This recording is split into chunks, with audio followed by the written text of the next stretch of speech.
या instance variable,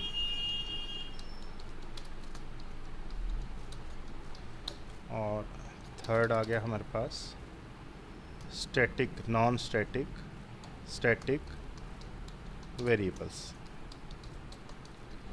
जो instance variable है इनको हम नॉन स्टैटिक भी बोलते हैं, non static variable, non static variable.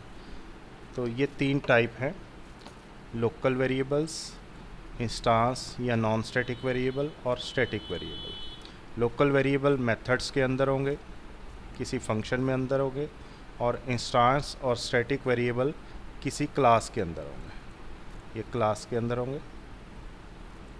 Local किसी मेथड के अंदर होंगे। इनका स्कोप जो है लोकल वेरिएबल का विद इन मेथड्स होगा, फंक्शंस के अंदर होगा, और जो क्लास वेरिएबल है इसका, इनका स्कोप विद इन क्लास होगा। अब दोनों क्लास के अंदर है इंस्टांस वेरिएबल या नॉन स्टैटिक और स्टैटिक भी, लेकिन जो हमारे पास variable, instance variable non static हैं, उनको ऑब्जेक्ट के थ्रू हमें यूज़ करना है, डायरेक्ट हम यूज़ नहीं कर सकते, ऑब्जेक्ट के थ्रू हमें यूज़ करना है। और जो वेरिएबल हमारे पास स्टैटिक वेरिएबल्स हैं उनको आप विदाउट क्रिएटिंग ऑब्जेक्ट आप डायरेक्ट यूज़ कर सकते हो।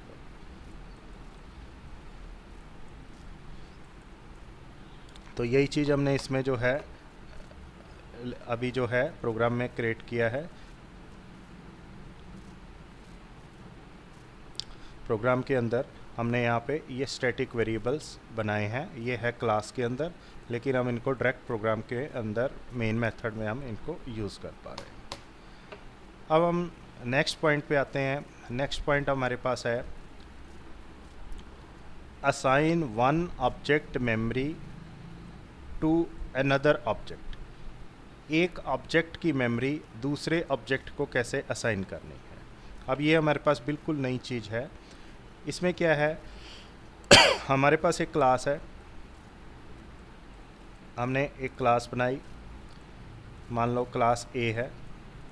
अब इस क्लास ए का आपने ऑब्जेक्ट बनाया है एक्स, इसको आपने मेमोरी एलोकेट कर दी। दो ऑब्जेक्ट बनाए, मान लो एक्स और वाई, आपने इसको मेमोरी एलोकेट कर दी, वाई को मेमोरी एलोकेट नहीं की, क्रिएट कर दिया आपने अब ऑब्जेक्ट, मेमोरी एलोकेट नहीं की, तो हम वाई को, ऑब्जेक्ट को यूज़ नहीं कर पाएंगे जब तक उसको मेमोरी एलोकेट नहीं होती। तो हम इसमें एक्स की मेमोरी जो है वाई को शेयर करा सकते हैं। उस केस में आपके पास जो एक्स का जो मेमोरी है वो वाई यूज़ कर लेगा। यही प्रोग्राम में यहाँ पे समझाया है। इसके अंदर क्या है, हमारे पास एक क्लास है डेमो नाम से, यूज़र डिफाइंड क्लास है। इसमें दो वेरिएबल हैं, इंस्टांस वेरिएबल एक्स और वाई। एक्स और वाई दो हमारे पास डेमो क्लास के वेरिएबल्स हैं। हमने डेमो क्लास का ऑब्जेक्ट बनाया P1 और P2। अब आपने जो ऑब्जेक्ट क्रिएट करना होता है उसमें आप क्या करते थे, ऑब्जेक्ट में साथ में इस तरह से देते थे, न्यू कीवर्ड यूज़ करते थे, और उसके बाद कंस्ट्रक्टर का नेम देते थे। जैसे हमने यहाँ पे दिया डेमो, यहाँ पे हमने कंस्ट्रक्टर का नेम दिया, ये हमारे पास कंस्ट्रक्टर आ गया।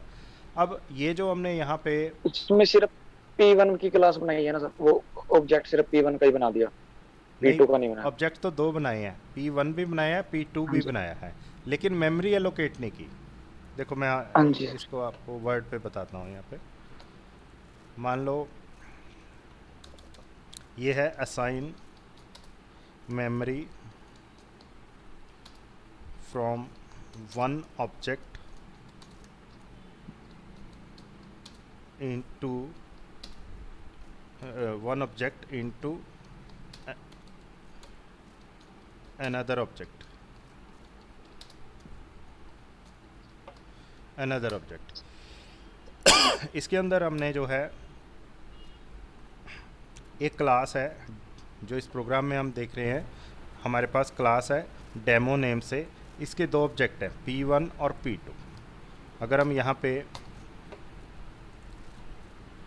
डेमो क्लास के ऑब्जेक्ट बनाते हैं P1 और P2, अभी ये ऑब्जेक्ट पूरे नहीं है, ऑब्जेक्ट कैसे बनता था कंप्लीट, आप ऑब्जेक्ट का नेम देते थे, उसके बाद न्यू लिखते थे, न्यू, और डेमो। हाँ डेमो। कंस्ट्रक्टर का नेम, इस तरह से आपका ऑब्जेक्ट क्रिएट होता था।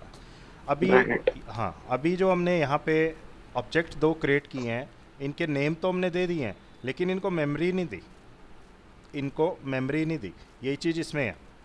यहाँ पे क्या हो रहा है, हमने ऑब्जेक्ट बना दिए डेमो क्लास के P1 P2, लेकिन इनके पास मेमोरी नहीं है। मेमोरी ना होने करके आप इसको यूज़ नहीं कर सकते।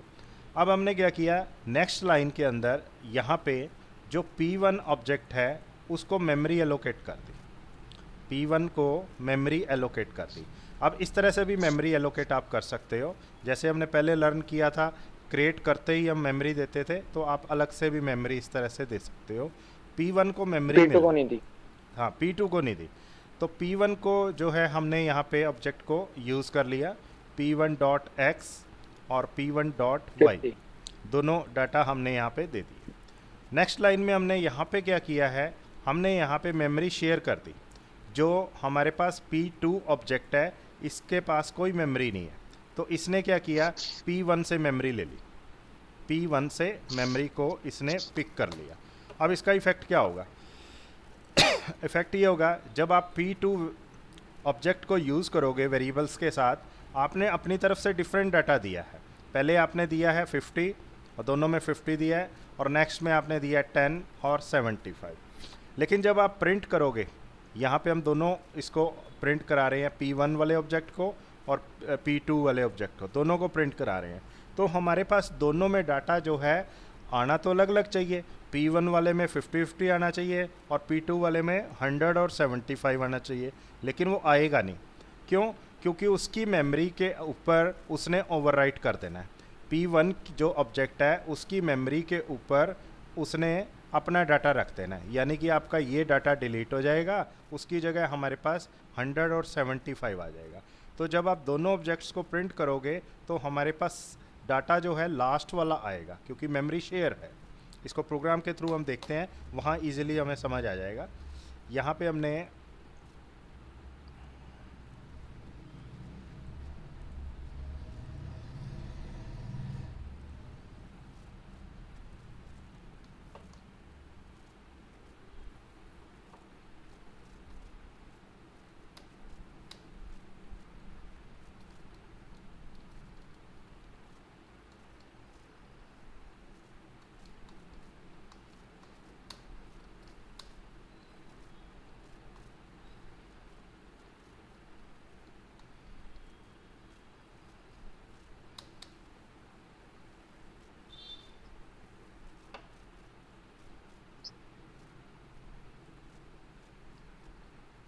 कंस्ट्रक्टर का नाम ए आएगा। हाँ वो मैं चेंज कर रहा हूँ।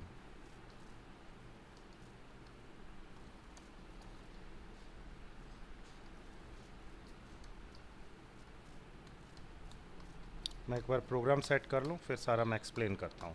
इसको हम दोनों तरह से यूज़ करेंगे।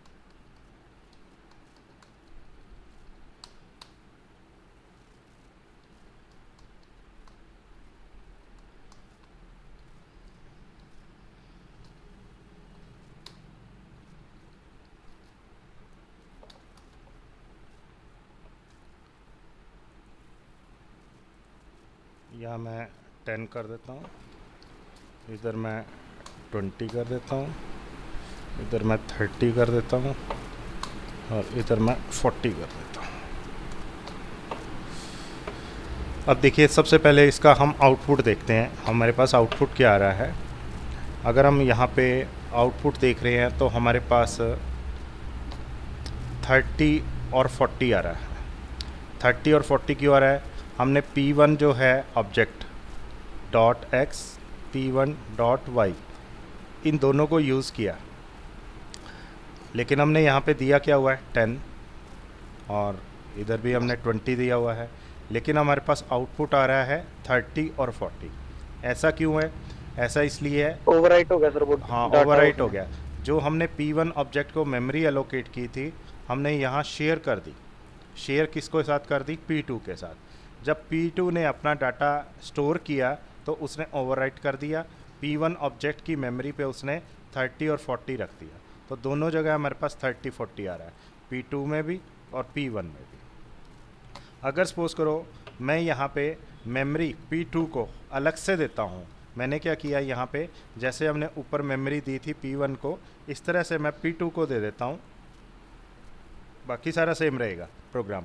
तो अब हमारे पास ओवरराइट नहीं होगा, P1 अपना डाटा देगा, P2 अपना डाटा देगा। देखिए P1 में हमारे पास क्या आ रहा है 10 और 20, और P2 में हमारे पास आ रहा है 30 और 40। तो ये हमारे पास इस तरह से जो है इसका कंसेप्ट है। तो समझ आया एक ऑब्जेक्ट दूसरे ऑब्जेक्ट को कैसे मेमोरी एलोकेट करता है? आगे सर, आगे समझ आ गया। आ गया सर, समझ आ गया। ठीक है। अब आता है हमारे पास इसमें क्लास वेरिएबल्स हमारे पास हो गए थे। कल हमने 3 टाइप इसके क्लास वेरिएबल के जो किए थे, local, instance, non instance variable, वो सारे हमने। अब मेथड्स को आपने कैसे यूज़ करना है? मेथड फंक्शन जब आप क्लास के अंदर बनाते हो तो मेथड को हम 4 पार्ट में डिवाइड करते हैं। Method definition has 4 parts. पहला मेथड का नेम, दूसरा टाइप ऑफ ऑब्जेक्ट और primitive type that the method return, तीसरा है लिस्ट ऑफ पैरामीटर, और चौथा है बॉडी ऑफ मेथड। इसको मैं आपको समझा देता हूँ। यहाँ पे हम एक मेथड बनाने जा रहे हैं। हमने एक मेथड क्रिएट करना है, क्रिएट मेथड।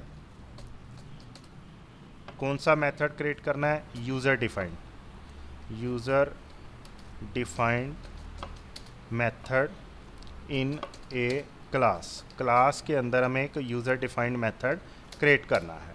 तो आप कैसे क्रिएट करोगे? सबसे पहले आप मेथड में यहाँ पे मेथड का रिटर्न टाइप और मेथड का नेम वो आप दोगे। अब यहाँ पे हमने मेथड का जो नेम दिया है ABC दिया है। वॉइड होता है 0 रिटर्न के लिए, नो रिटर्न के लिए, कोई रिटर्न नहीं करेगा वो। तो हमने यहाँ पे जो है यहाँ पे मेथड की बॉडी बनाई मेथड की बॉडी बनाई, उसके बाद मेथड को डिफाइन कर दिया, definition of method, definition of method, method. तो अभी जो हम यहाँ पे देख रहे थे, हमारे पास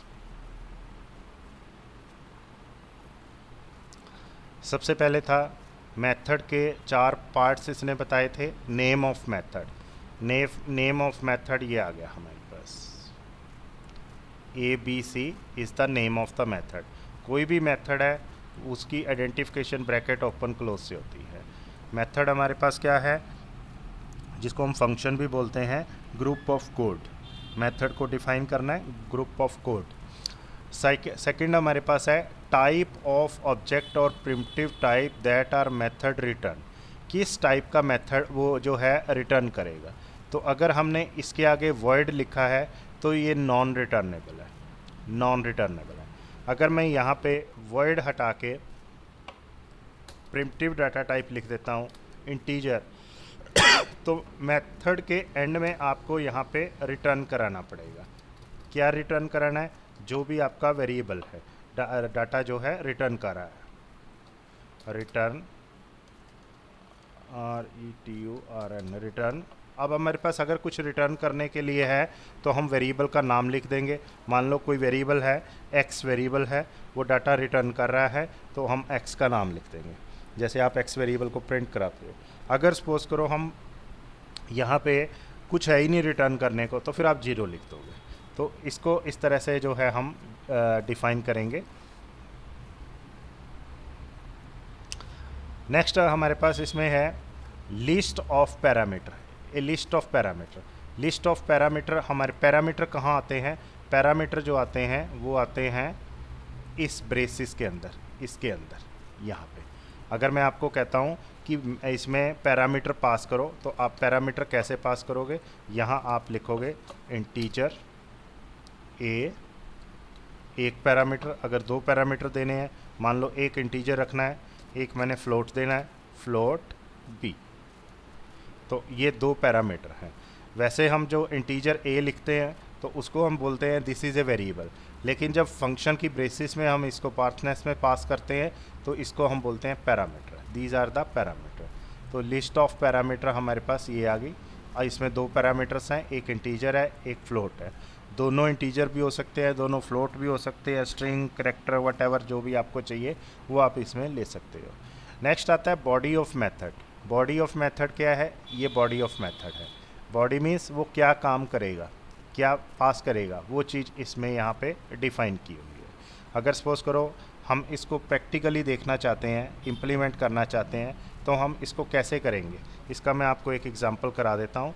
इसमें शायद वो नहीं दिया होगा, मैं अपनी तरफ से एक एग्ज़ाम्पल करा देता हूँ ताकि आपको ये ईज़िली समझ आ जाए। हमने यहाँ पे एक प्रोग्राम बनाया,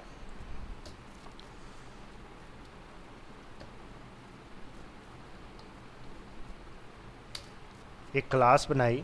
जब आप किसी क्लास के अंदर मेथड को डिफ़ाइन करते हो तो आप इस तरह से यहाँ पे मेथड लिखोगे, void और नेम ऑफ द मेथड। अभी मैं इसमें कोई पैरामीटर पास नहीं कर रहा। यहाँ पे मैंने दो वेरिएबल्स ले लिए, इंटीजर a 10 और इंटीजर b, इसको हमने 20 दे दिया। अब ये जो मेथड है, इस मेथड के अंदर हमने डेफिनेशन लिखनी है कि ये क्या काम करेगा। हमने यहाँ पे लिखा दोनों का एडिशन करके देगा। हमने एक थर्ड वेरिएबल ले लिया, इंटीजर c, और यहाँ पे हमने c is equal to a plus b दे दिया, और इसको हमने यहाँ पे प्रिंट करा दिया system dot out dot println, और यहाँ पे हमने c को प्रिंट करा दिया। ये हमारे पास सम आ जाएगा, सम इज़, दोनों वेरिएबल का सम आ जाएगा, सम इज़ c में। अब यहाँ पे हमने क्या किया है, देखिए अब इस चीज़ को ध्यान से समझिए। हमने क्या पढ़ा था? एनकैप्सुलेशन इम्प्लीमेंट होता है क्लास के थ्रू। एक क्लास के अंदर क्या होता है? वेरिएबल्स, और क्या होता है? Data, sorry code. डाटा तो वही हो गया, वेरिएबल्स हो गए, कोड हो गया मेथड फंक्शन। ये हमारे पास क्लास के अंदर हो गया डाटा मीन्स वेरिएबल, और ये आ गया कोड मीन्स मेथड। दो चीज़ें आ गई। अब हमने यहाँ पे क्या करना है? इस क्लास का ऑब्जेक्ट बनाना है। हमने क्लास A का ऑब्जेक्ट बनाया, एक्स नेम से कंस्ट्रक्टर दिया, और इसको हमने यहाँ पे प्रिंट कराना है, नहीं सॉरी प्रिंट नहीं, मेथड कॉल करना है, एक्स डॉट ABC। प्रिंट तो ऊपर हमने करा दिया है फंक्शन के थ्रू। अब आपने इसको मेथड को कॉल किया। अब मैं इस प्रोग्राम को रन करता हूँ तो मेरे पास क्या आएगा? दोनों वेरिएबल्स का एडिशन आ जाएगा। अगर मैं यहाँ देखता हूँ तो दोनों वेरिएबल का हमारे पास एडिशन आ गया। लेकिन ये चीज़ हमने एडिशन तो पहले भी किया था, लेकिन यहाँ हमें क्या चीज़ चेंज क्या मिला है? चेंज ये मिला है, हमने जो एडिशन किया है वो मेथड के थ्रू किया है। जब आप किसी क्लास के अंदर कुछ वेरिएबल्स और मेथड लेते हो तो वो मेथड के पास पावर होती है कि वो उस क्लास के इंस्टांस वेरिएबल को डायरेक्टली यूज़ कर सके। आप यहाँ नोट कर रहे होगे वेरिएबल a और b, इनको हमने डायरेक्टली इस मेथड में यूज़ किया है। ना तो हमने इसका ऑब्जेक्ट बना के यूज़ किया है, ना इनको यहाँ स्टैटिक किया है, डायरेक्ट हम यूज़ कर सकते हैं। जो मेथड है वो फैमिली मेम्बर है किसका? क्लास A का, और फैमिली मेम्बर A और B है, तो इनको हम डायरेक्ट यूज़ कर सकते हैं। तो यहाँ ये क्वेश्चन बनता है, can a method of a class can access directly the instance variable? तो आपने कहना है यस, वहाँ ये कर सकता है। अगर यही चीज़ हम यहाँ पे मेथड की जगह पे मेन फंक्शन में डायरेक्ट यूज़ करते यहाँ पे लिखते, तो हमें क्या करना पड़ता, ए और बी वेरिएबल को ऑब्जेक्ट बना के यूज़ करना पड़ता। हम यहाँ इसको डायरेक्ट जो है इसको यूज़ कर रहे हैं। तो हम मेथड के बारे में पढ़ रहे हैं, जो आज ये हमारे पास ये वाला टॉपिक है, मेथड कैसे आपने क्रिएट करना है। इस मेथड के अंदर हमने क्या किया है, रिटर्न टाइप दिया है, वर्ड लिखने से नॉन रिटर्न होता है, और मेथड का नेम दिया है, मेथड में कोई पैरामीटर नहीं दिया, और उसकी बॉडी बनाई है कि वो मेथड का क्या काम करेगा। हमने मेथड में दे दिया कि वो 2 वेरिएबल का सम करके देगा, 2 वेरिएबल का सम करके दे देगा। अब यहाँ पे हम क्या कर रहे हैं, इस मेथड को कॉल कर रहे हैं। कॉल मीन्स यूज़ कर रहे हैं। सबसे पहले हमने क्लास एक्स ए का ऑब्जेक्ट बनाया एक्स नेम से, और उस ऑब्जेक्ट के थ्रू हमने मेथड को यहाँ कॉल कर लिया है। ये मेथड को कॉल कर लिया। तो जब आप मेथड बनाते हो तो आपको उसमें क्या करना होता है, मेथड को डिक्लेयर, उसकी डेफिनेशन वो देनी होती है, और मेथड को आपने यूज़ करना है, कॉल करते हैं। अब यूज़ आप मेथड को मल्टीपल टाइम भी कर सकते हो। मैं आपको कहता हूँ मेथड को अलग अलग जो है आप इसमें 2 बार कॉल कीजिए। आपने यहाँ दिया x.abc, और यहाँ पे सॉरी मेथड का नाम कैप्स में है, ये हमने इसमें दे दिया, और इसको हमने यहाँ पे यूज़ किया। जैसे ही हम प्रोग्राम रन करते हैं तो देखिए हमने कोडिंग जो लिखी एक बार है, ये वाली कोडिंग यूज़ 2 बार हो रही है। एक बार मेथड कॉल करने पे हमारे पास ये वाला प्रिंट हो गया, दूसरी बार हमने कॉल किया तो ये प्रिंट हो गया। तो इस तरह से जो मेथड है इसकी फंक्शनैलिटी इस तरह से हमारे पास आई। अब आता है मेथड को रिटर्न टाइप कैसे करना है। अभी हमने इसको नॉन रिटर्न किया है। रिटर्न टाइप में हम क्या करते हैं, हम यहाँ पे वर्ड हटा देते हैं, और इसके आगे किस टाइप का डाटा उसने रिटर्न करना है वो लिख देते हैं, इंटीजर। अब हम यहाँ पे रिटर्न लिखेंगे। रिटर्न, अगर तो आपके पास कुछ रिटर्न कराने को है तो आप उस वेरिएबल का नाम लिख दोगे, अगर नॉन रिटर्न है तो आप उसको जो है नॉन रिटर्न कर दोगे। अभी मैं इसको सिंपल यूज़ कर रहा हूँ, फॉर्मेलिटी के लिए मैंने इसमें 0 लिखा है। तो इसमें क्या होगा, आप प्रोग्राम चलाओगे आउटपुट वैसे ही आएगा। देखिए 30 आ गया। अब एक्चुअल में ये देखा जाए तो रिटर्न काम नहीं कर रहा। क्यों, रिटर्न में तो 0 है।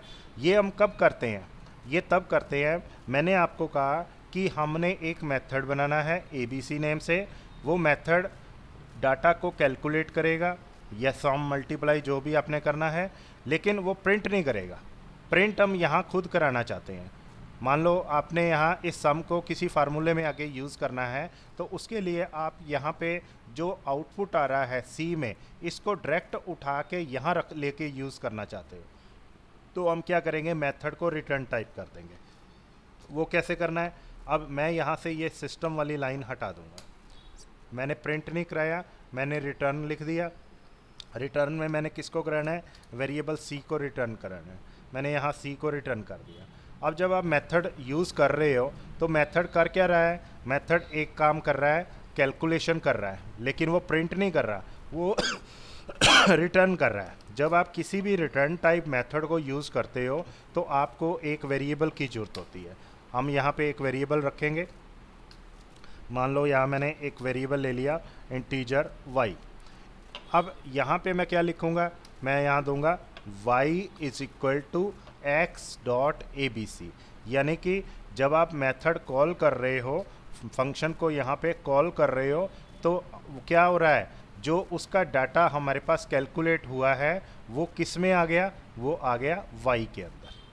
अब आप y को यहाँ प्रिंट करोगे, आप यहाँ पे लिखोगे system dot out dot print ln, तो यहाँ पे हम y ये प्रिंट कर देंगे। तो इसको हम बोलते हैं रिटर्न टाइप मेथड।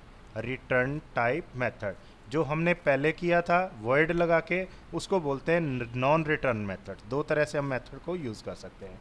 अब आप प्रोग्राम चलाओगे तो आउटपुट आपको वही नज़र आएगा, वैसे ही नज़र आएगा, 30 डिस्प्ले हुआ है, लेकिन पहले 30 हमारे पास कहाँ से प्रिंट हो रहा था, मेथड के अंदर से। मेथड 2 काम कर रहा था, डाटा को कैलकुलेट कर रहा था और प्रिंट कर रहा था जब हमने यहाँ प्रिंट कराया था। लेकिन अब हमारे पास क्या है, मेथड सिर्फ एक ही काम कर रहा है, कैलकुलेट कर रहा है।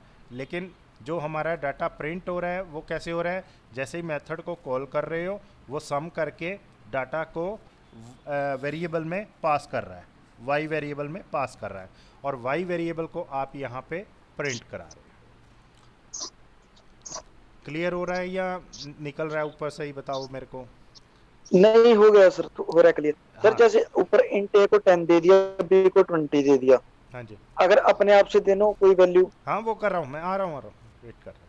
आप पहले ये देखो, अभी मैंने जो आपको समझाया है वो बताया है मेथड कैसे किसी क्लास में बनाना है।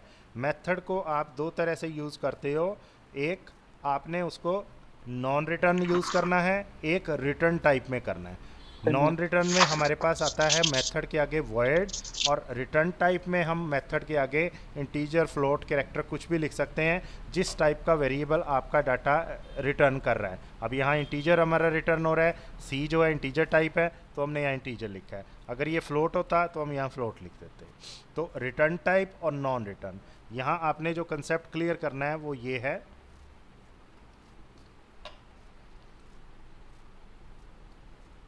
ये जो मेथड हमने बनाया है इसको हम बोलेंगे this method is return type method, return type method. अगर मैं सपोज करो ये हो गया रिटर्न टाइप मेथड। अगर मैं नॉन रिटर्न करना चाहता हूँ, नॉन रिटर्न मेथड, तो हम उसको कैसे करेंगे, इसी मेथड को हम यहाँ पे वॉइड लगा देंगे और रिटर्न इसमें से हटा देंगे। तो ये आपने कंसेप्ट क्लियर करना है, रिटर्न टाइप मेथड क्या होता है और नॉन रिटर्न क्या होता है। अब हम आगे बढ़ते हैं। अब मेथड को डाटा कैसे पास करते हैं। अभी जैसे आप क्वेश्चन पुट कर रहे थे कि हम जो डाटा यहाँ पे दे रहे हैं, जो यहाँ ए और बी को डाटा दे रहे हैं वो हम अलग से कैसे दे सकते हैं। तो उसमें आपके पास दो तरीके हैं। आप स्कैनर मेथड जो हम इनपुट करते थे उससे भी दे सकते हो और पैरामीटर से भी दे सकते हो। मैं आपको पहले पैरामीटर से देना सिखाता हूँ। पैरामीटर से आप कैसे डाटा दे सकते हो। हमने यहाँ पे इन वेरिएबल्स को हटा दिया, ए और बी वेरिएबल को मैंने यहाँ से हटा दिया। मैं चाहता हूँ मेथड को पैरामीटर के थ्रू डाटा देना है। मैंने यहाँ पे लिख दिया इंटीजर ए और इंटीजर बी, दो वेरिएबल मैंने पैरामीटर में पास कर दिए, integer a and integer b. अब मेथड को जो है डाटा कहाँ से मिलेगा, हमने यहाँ पे ए पैरामीटर और बी पैरामीटर पास कर दिए मेथड को। डाटा जो मिलेगा वो मिलेगा जब आप मेथड कॉल करोगे।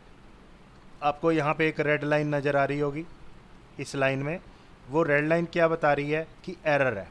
एरर क्या है, हमने मेथड जब कॉल किया है हमने उसके बीच में पैरामीटर पास कर रखे हैं, दो पैरामीटर, उनको डाटा हमने नहीं दिया, तो इसलिए वो एरर ए कोमा बी आ जाएगा सर यहाँ।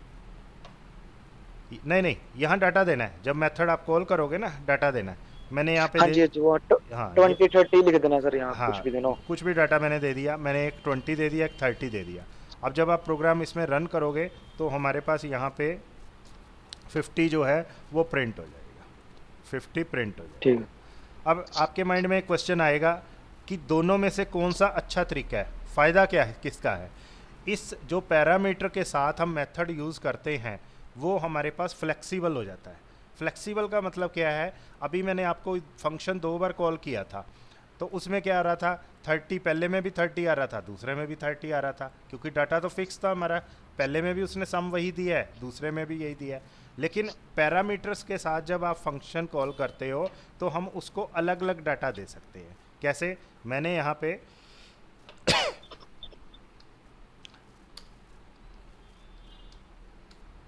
मैंने यहाँ पे फर्स्ट टाइम मेथड कॉल किया, उसने वाई वेरिएबल को जो डाटा सम दिया है वो 20 और 30 का दिया है। अब मैंने क्या किया, डाटा चेंज कर दिया। मैंने यहाँ दे दिया 50 और 50। अब दो आउटपुट आपके पास अलग अलग डाटा के आएंगे। पहले में आपके पास 50 आएगा और 100। 50, फिर आएगा 100। क्यों? क्योंकि हमारे पास फर्स्ट टाइम जब मेथड कॉल हुआ है तो उसमें हमारा जो है आउटपुट 50 था। सेकंड टाइम जब मेथड कॉल हुआ है तो हमारा आउटपुट 100 था। तो 100 आया। फ्लेक्सिबल हो गया ना, एक ही फंक्शन ने अलग अलग काम कर दिए, अलग अलग डाटा के साथ डील कर दिया। क्लियर हुआ? पैरामीटर के साथ हाँ जी कैसे सर, हम हाँ। डाटा जो है यूज इस तरह से ये कर सकते हैं। पैरामीटर वाला आसान है सर। हाँ, पैरामीटर वाला जो है उस वो फ्लेक्सिबल है, ज़्यादा इजी है, मतलब इसमें एफिशिएंसी बढ़ उसमें जाती है। स्कैनर में सर फिर वो यूटिल वगैरह लगाने पड़ते होंगे। वो बिल्कुल वैसा ही है, वो भी मैं करके दिखा देता हूँ इसमें। हाँ जी। तो पैरामीटर का कंसेप्ट क्लियर हो गया। मान लो मैंने इसमें और भी हाँ। डाटा यूज़ करना है, तो हम क्या करेंगे, इसमें एक बार फिर कॉल कर लोगे यहाँ पे, और उसको अलग डाटा हाँ आप जी दे सर। दोगे। यहाँ सपोज करो मैंने यहाँ पे दे दिया 40 दे दिया, इधर मैंने दे दिया 60 दे दिया, या 70 दे दिया, 70 दे दिया। तो जब आप प्रोग्राम रन करोगे तो आपके पास अलग अलग डाटा आ गया। 50 जो है इस वाली प्रोसेस ने दिया है, और 100 जो है सेकंड प्रोसेस ने दिया है, और 110 इस वाले प्रोसेस ने दिया है। थर्ड। तो हाँ, तो फ्लेक्सिबल हो गया ना, हमारे पास एक ही फंक्शन ने अलग अलग काम करके हमें दे दिए।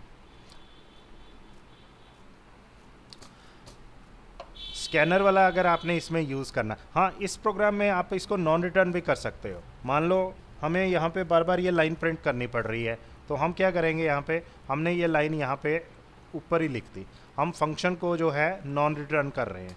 तो मैंने यहाँ पे क्या किया, मैंने यहाँ पे वेरिएबल सी को यहीं प्रिंट कर दिया।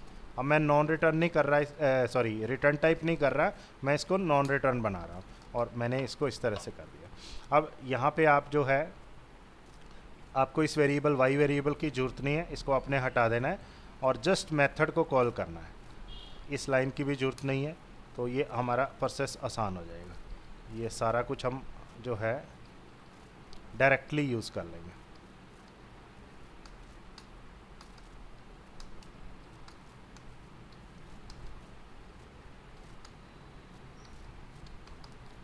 इसको हम डायरेक्टली यूज़ कर लेंगे। अब आपके पास सेम आउटपुट आएगा, देखिए सेम आउटपुट आया है। लेकिन अब हम क्या बोलेंगे, इसको डिफाइन क्या करेंगे कि मेथड आपका किस टाइप का है। ये मेथड हो गया नॉन रिटर्न, पहले रिटर्न था, नॉन रिटर्न।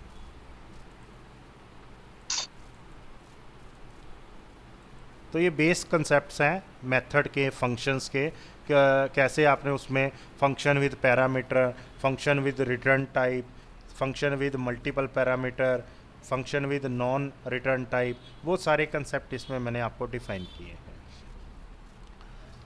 अब स्कैनर वाला देख लेते हैं। स्कैनर वाला तो आसान है, इसमें कोई ज़्यादा मुश्किल नहीं है। उसमें आप क्या करोगे, सबसे पहले तो पैकेज आप इंपोर्ट करोगे, इंपोर्ट जावा .util .star पैकेज हमने ले लिया।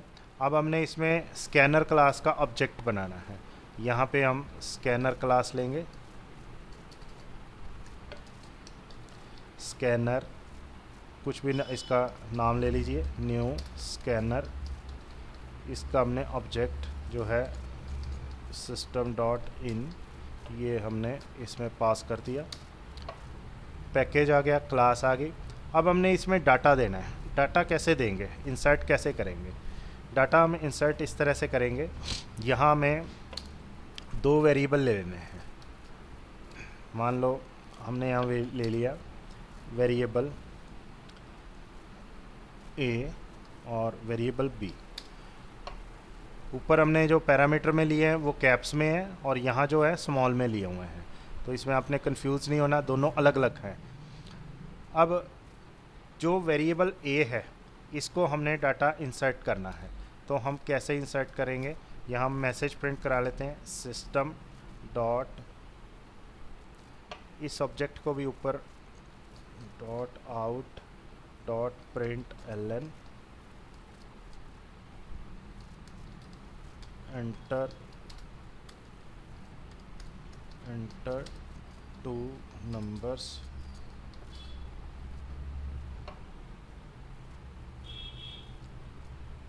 Enter 2 numbers. इस ऑब्जेक्ट को हम जो है ऊपर ही ले लेते हैं, दोनों क्लासेस के ऑब्जेक्ट ऊपर बना दिए हमने। अब यहाँ पे हम जो है डाटा इंसर्ट करेंगे। पहले हमने यहाँ पे दिया a is equal to sc dot next integer, b is equal to sc dot next integer. a और b दोनों में डाटा आ गया।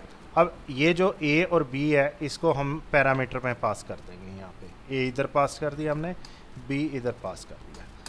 तो होगा क्या, जो आप दो नंबर एंटर करोगे उनका सम मिलेगा। जैसे ही आप प्रोग्राम चलाओगे, यहाँ पे मैंने वो आपसे डिमांड कर रहा है एंटर 2 नंबर, मैंने इसमें दे दिया फर्स्ट नंबर मैंने दे दिया 10 और सेकंड नंबर हमने दे दिया 20। तो उसने यहाँ पे हमें जो है 30 प्रिंट करके ये चीज़ हमें यहाँ पे दे दी।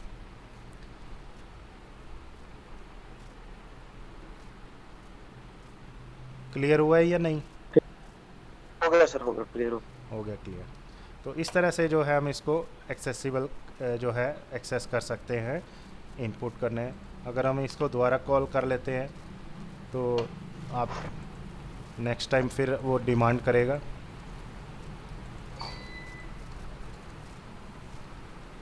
यहाँ पे हमने सेव इट,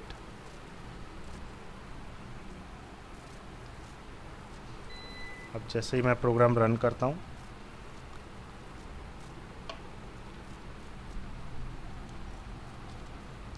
यहाँ पे मैंने एंटर किया 52 36, तो आ गया हमारे पास सम आ गया 88। फिर दोबारा फिर वो चल गया, फिर वो आपसे 2 नंबर की डिमांड कर रहा है, आपने 2 नंबर एंटर किए तो सम आ गया। तो इसको मल्टीपल टाइम भी यूज़ कर सकते हो। आपने मल्टीपल टाइम पैरामीटर में कैसे पास करना है वो चीज़ आप ले सकते हो।